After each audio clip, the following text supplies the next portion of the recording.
मनले मानेको नै छैन। परदेशिनु रहर मलाई पनि थिएन।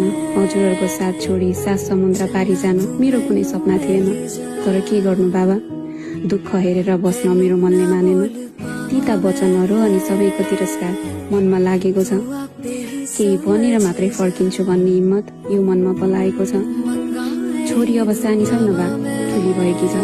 उमेरले होइन, परिस्थितिले परिपक्व बनाएको छ। भिजाएको छ मेरो मन अलिकति खुसी तर धेरै डरले आत्तिएको छ।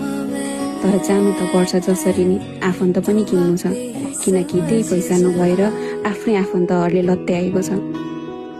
आमाका आँखा टिलबिल भएका छन्, कतै छोरीलाई केही हुन्छ कि भने। राम्रैसँग पठाएकी मेरी छोरी काठको बाकसमा फर्किन्छ कि भने। उता बाको पनि आँखा रसाएका छन्। जुन हात समाएर ताते ताते गर्दै हिँड्न सिकाएका थिए, त्यही हात आज छुट्न लागेका छन्। मुटु गाँठो पारेर अब